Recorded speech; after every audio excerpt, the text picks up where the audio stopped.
On Black Friday, one of the busiest shopping days of the year, the day after Thanksgiving, Amazon employees worldwide joined in a strike that targeted the trillion-dollar company and its founder, billionaire Jeff Bezos, under the banner, Make Amazon Pay.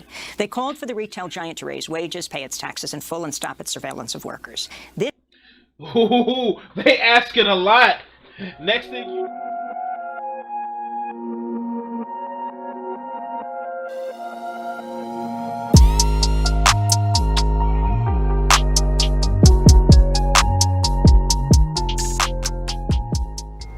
I want to take a little bit of time out to say thank you for my wonderful patrons, which you see right here on the screen.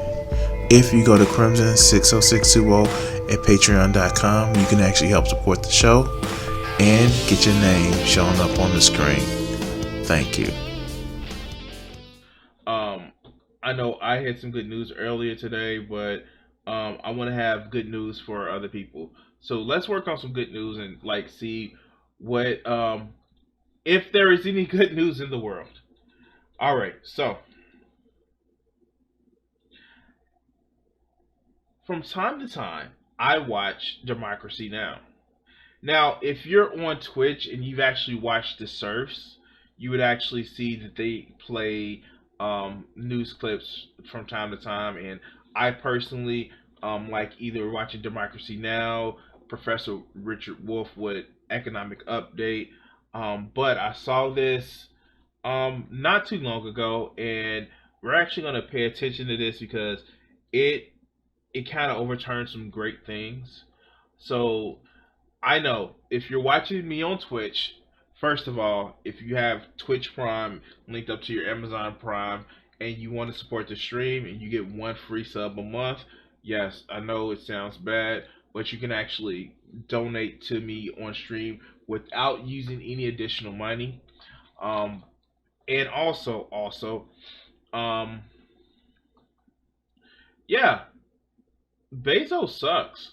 I know, and water is wet, the sky is blue, mostly. And the earth is round.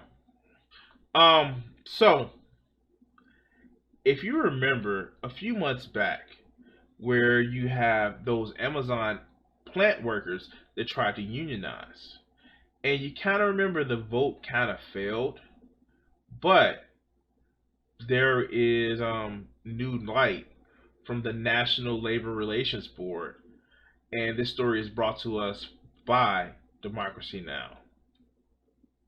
So let's go. See now co-host Juan Gonzalez in New Brunswick, New Jersey. Hi, Juan.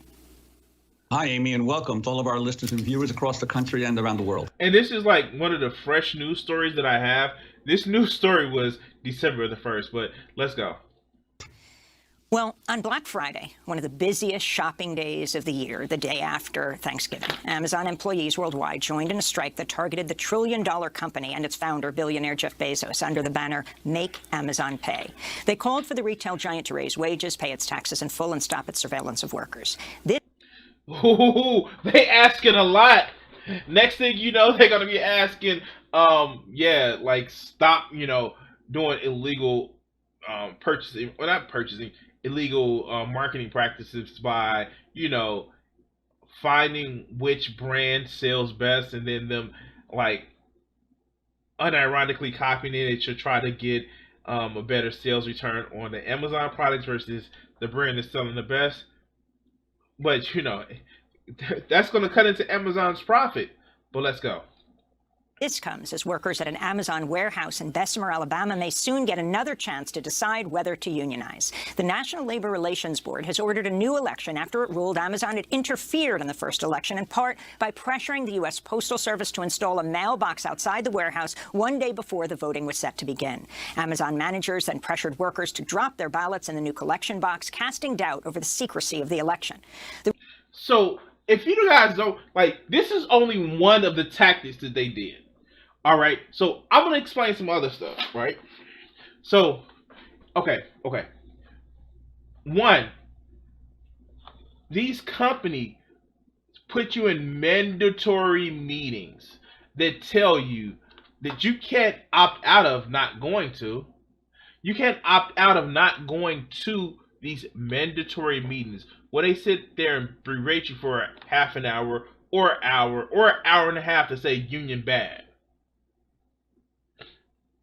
They sit you through these mandatory videos of saying, "Oh, how we like family," and family wouldn't want to unionize because that gets in the way between you and your boss. And of course, what they're talking about. But here's even more of a sneaky ass thing that they did. So the representatives that wanted to start a union, you know what they did? They were outside of the plant.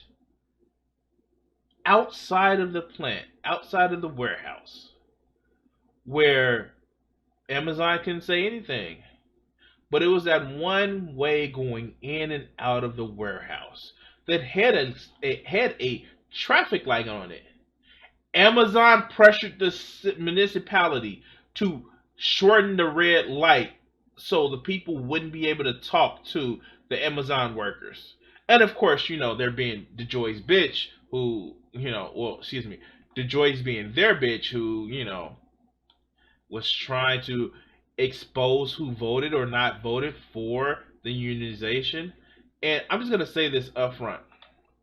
Hey guys, if you're in a workplace that has the ability to unionize, do it. Do it. Don't fuck around. Make them fuck around and find out. Do it. Because you know what they do? They fucking bitch and cry and they say how the unions are so strong, but they can't help and do anything. Fucking do it. Ask John Deere about how powerful unions are. Ask the Chicago Board of Education, what the fuck it is, how powerful teachers are.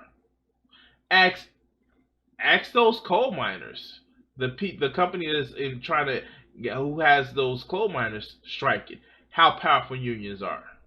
Unions work. Unions help. And I understand there's some corruption and greed in any facet of group shit. But unions, oh, they help you. They work. And they prevent these greedy ass corporations from fucking you over. And that's my TED Talk. But let's get back to this.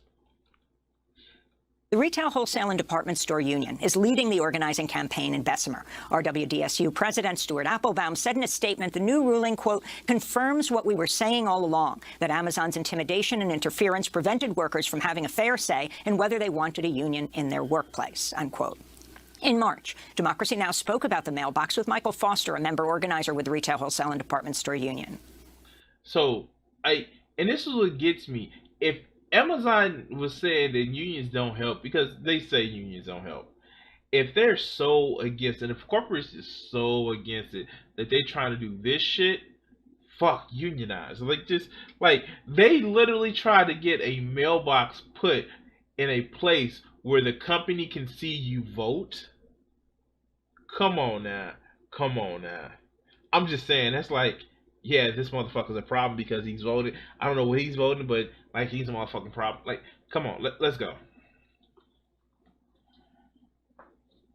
Play. Workers just truly believe that something is going on with this mailing box. That why would Amazon want them to bring their ballots from home and bring it to the plant and put it in their mailbox when they can just literally put it back in their own mailbox? People called me and asked me, is Amazon stealing some of the ballots? Because they have seen people put their ballots in their mailbox, and it's just really scary. I believe it's an intimidation, so to speak. In more news. Wait, why pay for what you get for free? They put that shit, oh my God. Oh my God. Did they really put that shit up? Oh wow. Shit. Where, does it say where this at? Why, this shit is affecting that vote. Okay, shit, let's go. News for Amazon workers. New York Attorney General Letitia James sought an emergency court order Tuesday to force the company to implement stricter COVID-19 protocols, saying Amazon has prioritized profit over worker safety during the pandemic and retaliated against employees who raised concerns about their safety. James called for the court to appoint a monitor to oversee worker safety at Amazon's New York facilities. In another court order, James said Amazon should be required to rehire its employee, Chris Smalls, who was fired after he spoke out about working conditions. Well, and this is another thing. Like, if you don't know the story about Chris Smalls, he was a supervisor. He saw people getting sick. And then he actually mentioned, like, hey, we need to protect our people. And they fired him because he was supposed to be quarantined. And he came up to the plant where literally, it was something about they specifically asked him to the plant and they fired him because he came to the plant. And it was just like, these are your people that you're depending on to make the fucking profit. And yes, we know that it leaked that Bezos' design, like specifically had a plan that, people will burn out after 3 to 6 months. But you're going to run out of people. Okay, yeah, sure. Let's go. For more, we're joined by Alex Press, staff writer at Jacobin, host of a podcast about Amazon workers. Welcome back to Democracy Now!, Alex. Can you talk about this moment, historic moment, where the NLRB is now apparently calling for a second election, saying that Amazon interfered with the first election in Bessemer, Alabama, at their warehouse? Describe what you know at this point and what happened. Oh no, it's a few Amazon distribution centers around my house as well, and it's just like it's bad when you see them actually trying to get people hired, offering $1,000 starting bonus, and it's just like, dude, we know people are literally pissing in bottles and diapers in order to make quotas. We know that. That's a story that came out that you tried to deny, but then you leaked the memo saying, hey guys, we're tired of finding shit in bags. We're tired of finding piss in bottles. Like, Amazon literally tried to deny this, and then a week later that shit came out. No, it was like 3 days. It was like, all right, we come on, guys. Like you have to be able to not do, we can't find shit in bags. We can tag you and shit like that. But yeah, oh God, let's go. Yeah, thanks for having me, Amy. So this week, the regional director of Region 10, which oversees Bessemer's election, has ruled that they should rerun that election. So, the objections were many that the union filed over Amazon's behavior during the mail-in balloting period, right? So, the voting took place in February and March, and then when the votes were counted in April, a clear majority of those ballots were against unionizing. The problem was that mailbox specifically. So Amazon had gotten USPS to set up a mailbox in the parking lot outside of the warehouse. And now, Amazon had been pushing for an in-person vote, but it was the height of COVID, and the NLRB had ruled against that, right? So this mailbox was seen as an attempt to get around that. So it was under a tent that had all sorts of anti-union slogans on it. It was within spitting distance of the surveillance cameras. And so as the person you spoke to earlier said, the workers themselves felt that they were being surveilled. And the NLRB officer agreed, right? So in their ruling this week, they wrote that Amazon had created the impression of surveillance, if not actually, in fact, surveilled the workers, and also had countervened the authority of the agency. And in fact, even more concerning, had shown it has control over USPS as well, which was tasked with making sure those ballots were not interfered with. So this was a violation of what the NLRB refers to as laboratory conditions, right? You can't have sloganeering at a polling site. You can't have the employer counting or seeming to count and control the ballots. And so those votes are being set aside, and it is likely a rerun will happen in the spring. It's unclear if it'll be in person or mail-in again. That's all to be determined. And Amazon can request that the board review this ruling again, but odds are at this point, the hearing officer in August who had overseen this election recommended a rerun. This week, the regional director concurred with that agreement and similarly ordered a re-election. So not only did they have the tent there, not only did they have anti-union slogans there, but they shown that the joy was their bitch.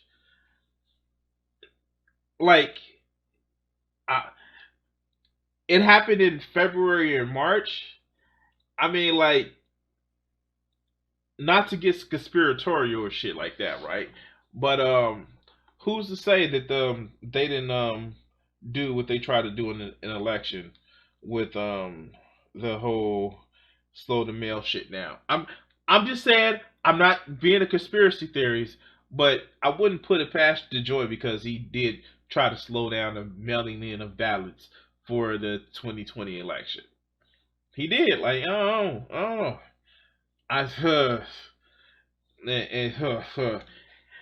Oh, but this is a win. This is definitely a win. If you haven't done so, please go out and check out Democracy Now!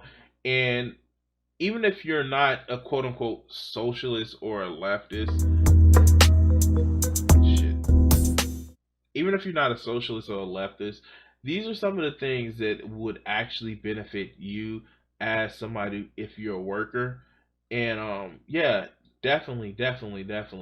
I'm going to drop the link in the chat just to let you guys go ahead and watch the rest for yourself. But yeah, no, this is actually one of those things where I would highly recommend that you check out some of these links because, like, to quote a certain leftist that gets a lot of shit, politics is stupid, but it's the most important thing that we have to deal with. But anyway, guys, I'm going to cut this video segment here. Please like, share, and subscribe. And if you want to stick it to fucking Bezos, all you have to do is use your free Amazon Prime link with your Twitch Prime, and actually, you can help support the stream. Also, like, share, subscribe when this video cut comes to YouTube. And yeah, no, thank you for watching this clip, and we're gonna cut the segment here.